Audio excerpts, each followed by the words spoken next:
For USA Science and Engineering Festival happening this weekend down on the National Mall. Holly is at the Mellon Auditorium to preview this intellectual event. Holly, good morning. I know. I feel like I've gotten smarter just being here already this morning. Listen, this is a huge deal. Usually when you're doing like a first-time event, you might want to start small. Not these guys. We're talking 1,500 hands-on activities for you and your kids to come discover. 75 different types of performances on 4 different stages. It's going on the mall and the surrounding area. Come and be inspired this Saturday and Sunday. And you know what? You're going to have a whole lot of fun in the process. And the brains behind it all, Larry Bach, the festival executive director, and Ray Johnson, the CTO at Lockheed Martin, who's hosting the event. Good morning to both of you. Good morning. How much fun is this going to be this weekend? It should be incredible. I mean, we did an event like this in San Diego. We drew 250,000 people to it, but that wasn't enough. Ray challenged us. He said, let's not do a regional festival this next time. Let's do a national festival. And it was something where it seemed like everybody wanted to hop on board. Absolutely. Like 500 of all the best science firms and technologies and engineering firms that are out there said, we want to be a part of it. Holly, that's because they recognize that science and engineering and STEM education is key to our economic future, key to our prosperity, and key to our competitiveness. And so we have 1,500 exhibits, hands-on exhibits, where the kids are actually going to be able to learn about science in a way that's appealing to them. You know, and I think that that's what I've noticed with a lot of the booths here already, just even the small amount that we're showing this morning. Every single person that we've checked in with has said, you know, this is really cool, here's the science, but this is what kids are going to like about it, and this is what's really going to have them catch the bug. You bet. This is not a science fair. It's not a poster session. Everything here is hands-on, interactive.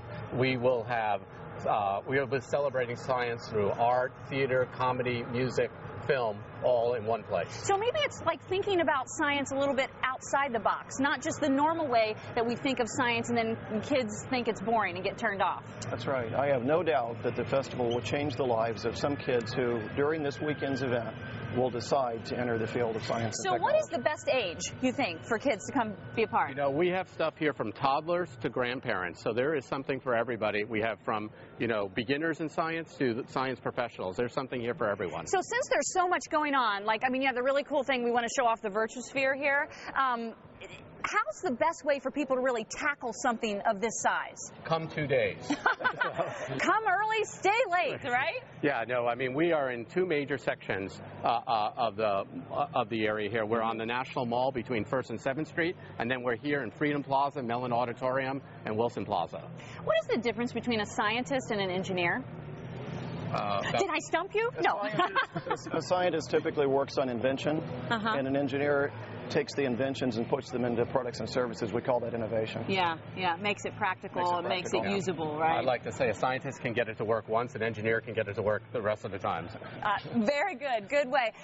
When we're talking about, you know, it seems like we've been trying to inspire kids to be involved in science and math for some time. How do we finally make it so that it actually catches on? I think this hands-on, is part of it. You know, in sports we talk about the thrill of victory. And I think there's a thrill associated with solving difficult problems, and that hands-on experience can excite them the same way that you get excited about athletics. Well, and then I think your analogy is great. You know, you go back to sports. You know, we celebrate sports heroes, we celebrate pop stars, but we don't celebrate science and engineering. And if we show the society that we will celebrate science and engineering, more and more people will go into it. Very cool. I tell you, this is going to be an amazing weekend, and it looks like Mother Nature must be a bit of a scientist herself, because she's bringing good weather for you. Yeah, we got pretty lucky. No, I'd rather be lucky than good any day, right? Okay, here's what you need to know. MyFoxTC.com is our website. We have a link to the USA Science and Engineering Festival Expo if you want to find out specifically about where different things are happening, what time different things are happening, where you need to be. Check that out. There is a stargazing party that you might be interested as well. That's on Saturday night at Wilson Plaza at 7 p.m. As for the festival in the 2 days, it's 10 to 5:30. So go ahead and erase all your weekend plans if you weren't planning on doing this. This is what you need to be doing now. Your whole family will have a good time. Coming up in our next hour, you can't talk about science and not talk about Bill Nye, the science guy.